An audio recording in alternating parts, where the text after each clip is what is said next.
पाकिस्तान 'ਚ पंजाबी कॉन्फ्रेंसां दे सब तो वड्डे नैटवर्क पंजाबी नैशनलिस्ट फोरम वालों जी आयां नूं। उत्तर प्रदेश ਦੇ ਹਿੰਦੁਸਤਾਨੀ ਪਾਕਿਸਤਾਨ ਦੀ ਅਸਲ ਕੌਮਾਂ ਨੂੰ ਜਾਹਿਲ ਤੇ ਬਦਤਮੀਜ਼ ਕਹਿੰਦੇ ਰਹੇ।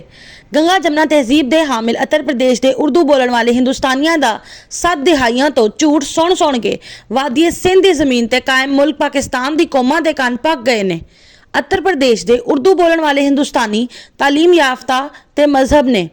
ਹਾਲਾਂਕਿ उत्तर प्रदेश 'ਚ 1920 ਤੋਂ ਪਹਿਲੇ ਤੱਕ ਕੋਈ ਯੂਨੀਵਰਸਿਟੀ ਨਹੀਂ ਸੀ। 1920 ਚ ਜੋ ਅਲੀਗੜ੍ਹ ਯੂਨੀਵਰਸਿਟੀ ਕਾਇਮ ਹੋਈ, ਇਹ 'ਚ ਵੀ ਪੜ੍ਹਨ ਦੇ ਬਜਾਏ ਸਿਆਸਤ ਸਿੱਖਦੇ ਸੀ। ਹਿੰਦੁਸਤਾਨੀ ਮੁਹਾਜਰਾਂ ਨੂੰ ਸਿਰਫ ਉਰਦੂ ਬੋਲਣਾ ਆਉਂਦੀ ਹੈ।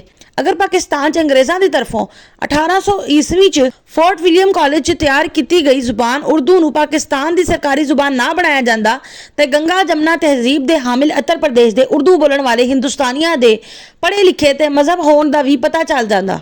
उर्दू बोलण वाले हिंदुस्तानी उत्तर प्रदेश के मदरसियां च पढ़े हुए तो बद तहजीब लोग ने जो पाकिस्तान के क्याम के बाद पाकिस्तान की हुकूमत, सियासत, सहाफत ते सरकारी नौकरियां ते कब्जा करके पाकिस्तान की असल कौमां नूं जाहिल ते बदतमीज़ कहते रहे।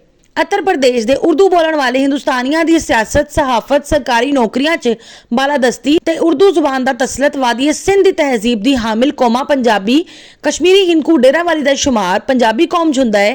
स्मार्ट, ब्राहवी, गिलगिती बल्तिस्तानी, कोहिस्तानी, चित्राली, सवाती, गुजराती, राजस्थानी दे लई जहरे कातिल है। वादी सिंध की तहजीब की हामिल कौमां अपना माजी बर्बाद कर बैठिया ने, लेकिन हुण अपने बच्चों का मुस्तकबिल गंगा जमना तहजीब के हामिल उत्तर प्रदेश के उर्दू बोलण वाले हिंदुस्तानियों की सियासत, सहाफत, सरकारी नौकरियां च बालादस्ती ते उर्दू जुबान की तसलत की वजह तो तबाह नहीं होण देना चाहदियां, क्योंकि ये वादी सिंध की जमीन ते कायम मुल्क पाकिस्तान की कौमां की इज्जत, वकार ते बका का मामला है।